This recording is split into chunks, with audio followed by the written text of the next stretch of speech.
The copy has no place, and it is therefore ahistorical, being from the beginning a potential multiplicity. Reproduction means dislocation, deterritorialization, transporting the work of art into topologically indeterminate networks of circulation.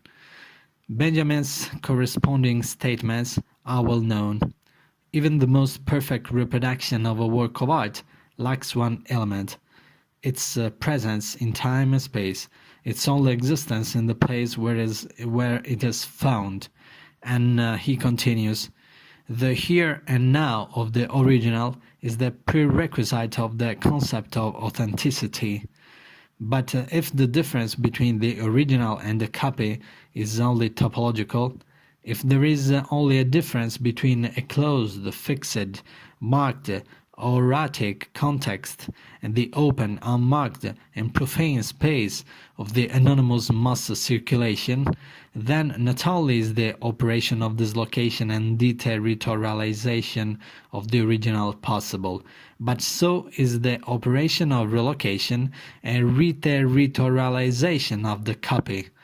One is not only able to produce a copy from an original by a reproduction technique, but one can also produce an original from a copy through a technique of a topological relocation of that copy, that is, by means of the installation technique.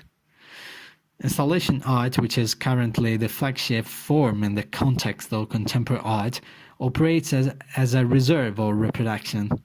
The installation extracts a copy of the supposedly open and unmarked space from the anonymous circulation, and places it, even if only temporarily, in the fixed, stable, and closed context of a topological well-defined here and now. This means that all objects arranged in an installation are original, even when, or precisely when, they circulate as copies outside the installation. The components of an installation are original for a simple topological reason: you have to go to the installation to see them. The installation is first and foremost a socially coded variation of the practice of flanneurship as described by Benjamin, and therefore a place for the aura, for profane enlightenment. Our contemporary relationship to art cannot therefore be reduced to a loss of aura. Rather, the modern era organizes a complex interplay of dislocations and relocations, of deterritorializations and reterritorializations. What distinguishes contemporary art from that of previous times is only the fact that the originality of a work of our time is not established according to its own form, but through its inclusion in a certain context, in a certain installation, by means of its topological inscription. Benjamin overlooked the possibility, and thus the inevitability, of reauthorizations, relocations, and new topological inscriptions of a copy, because he shared with the modernist art a belief in a single normative art context.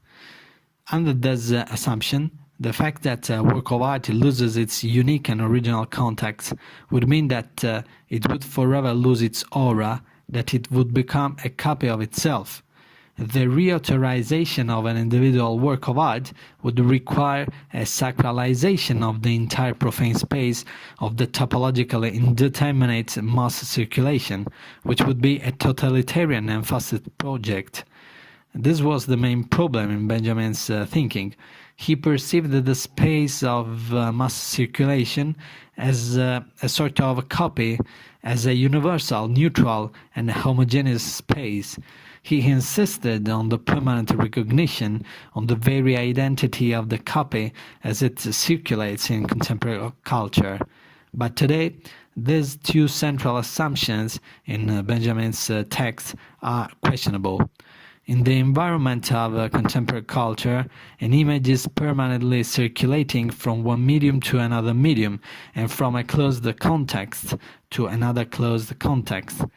Certain film material can be shown in a cinema, then converted to a digital format and appear on someone's website, or be shown during a lecture as an illustration, or seen privately on a television screen in a personal room, or placed in a museum in the context of an installation.